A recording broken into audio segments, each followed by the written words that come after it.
Augstriska militārā operācija kļuva par vienu no saspringtākajiem šī kara notikumiem.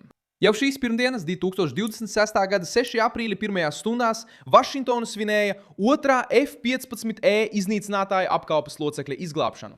Notriekts virs Irānas, Donalds Trumps viņu raksturoja kā pulkvedi, kurš tika izglābts dzīves no kalnainas apvidus pēc gandrīz 2 dienām pavadītām slēpjoties aiz ienaidnieka līnijām.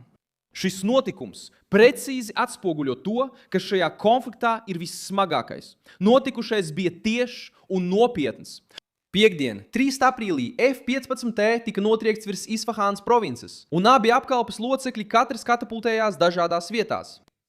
Viens no viņiem tika izglābts jau pirmajā meklēšanas mēģinājumā, bet otrs palika izolēts ienaidnieka teritorijā, ievainots, kamēr Irānas spēki un vietējie tīkli sāka viņu meklēt.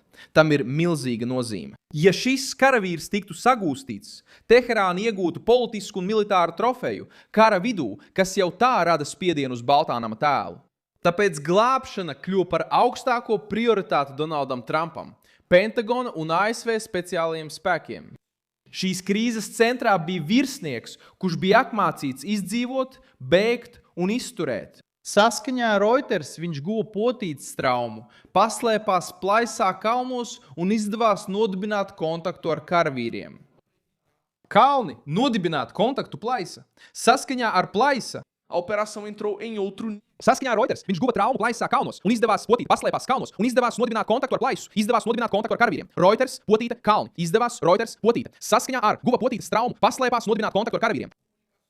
Saskaņā ar guva potītes traumu, paslēpās plaisā, nodibināja kontaktu ar karavīriem. Reuters, potītes trauma, potīte, kalni, kontakts. Saskaņā ar guva potītes traumu, kalnos. Reuters, saskaņā ar Reuters, guva, paslēpās, kontakts. Reuters, potītes trauma ar karavīriem. Reuters, potīte, plaisa, karavīri. Saskaņā ar guva, paslēpās kalnos, nodibināja kontaktu ar karavīriem. Saskaņā ar guva, potītes traumu, karavīri. Viņš potītē, paslēpās plaisā, karavīri. Saskaņā ar Reuters, kalnos un izdevās un speciālie spēki. Kāpēc? Jo katra minūte palielināja sagūstīšanas, nāves un stratēģiskās pazemošanas risku. Pati glābšanas operācija tika raksturota kā viena no drosmīgākajām kara darbībām. Nakts aizsargā aptuveni 100 speciālo uzdevumu vienību karavīri devās dziļi Irānas teritorijā, sasniedza ievainoto karavīru un sāka atkāpšanos. Taču misija gandrīz sabruka viskritiskākajā brīdī. 2 C lidaparāti piedzīvoja mehānisku bojājumu un nespēja pacelties gaisā, atstājot elitārās vienības reālu risku palikt iesprostotām Irānas teritorijā. Risinājums bija nežēlīgs un ātrs. Tika nosūtīti jauni, mazāki lidaparāti, lai evakuētu vīrusu pa viņiem, bet bojātie aparāti tika iznīcināti uz vietas, lai nepieļautu, ka jutīgās tehnoloģijas nonāk Irānas rokās. Tieši šeit šis gadījums iegūst vēsturisku nozīmi. Tā nebija vienkārši evakuācija, tā bija izvešana ar operacionālas katastrofas risku.